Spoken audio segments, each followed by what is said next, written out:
आज हम किसी भी देश की सॉफ्ट पावर के बारे में बात करेंगे और इस सॉफ्ट पावर को समझने के लिए आपको सबसे पहले दो तस्वीरें देखनी चाहिए। एक तस्वीर कठिन परिश्रम करके देश के 135 करोड़ लोगों के लिए अन्न उगाने वाले किसानों की है और दूसरी तस्वीर दक्षिण कोरिया के एक के पॉप बैंड बीटीएस की है। बीटीएस बहुत मशहूर बैंड है और भारत में भी खास तौर पर जो युवा हैं वो इस कोरियन पॉप बैंड बीटीएस के बारे में जरूर जानते होंगे। किसान भारत की सॉफ्ट पावर है और के पॉप दक्षिण कोरिया की सॉफ्ट पावर है। नए कृषि कानूनों में बदलाव के लिए किसान सड़क पर हैं, जबकि दक्षिण कोरिया ने अपनी सॉफ्ट पावर यानी कोरियन पॉप को बचाने के लिए 72 वर्ष पुराने एक कानून में बदलाव कर दिया है।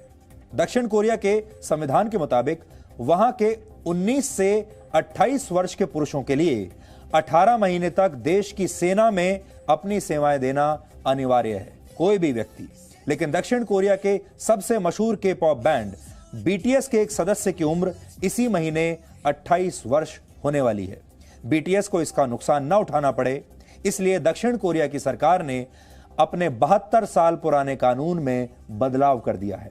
दक्षिण कोरिया की सरकार ने अपने देश के पॉप स्टार्स को यह रियायत दी है कि वो अनिवार्य मिलिट्री सर्विस को 30 वर्ष की उम्र तक स्थगित कर सकते हैं, यानी 2 साल का समय और दे दिया है। पहले 28 साल की जो मियाद थी वो थी, अब उसे 30 साल कर दिया है। यानी दक्षिण कोरिया अपनी सॉफ्ट पावर का सम्मान करना जानता है, जबकि दूसरी तरफ भारत के 86% किसान आज भी गरीबी की हालत में जी रहे हैं और उन्हें चाहकर भी न्याय मिल नहीं पाता। लेकिन इन दोनों खबरों से एक और निष्कर्ष भी निकलता है और वो ये कि देश कोई भी हो, कानून सबसे ऊपर होता है और कानून को ही सबसे ऊपर होना चाहिए। दक्षिण कोरिया के पॉप स्टार्स को 2 साल की रियायत दी गई है, सिर्फ 2 साल की, लेकिन यहां पर कानून को समाप्त नहीं किया गया, उन्हें कानून से ऊपर नहीं किया गया। 30 वर्ष की उम्र के बाद इन के पॉप स्टार्स को भी बाकी लोगों की तरह सेना में अपनी सेवाएं देनी ही पड़ेंगी।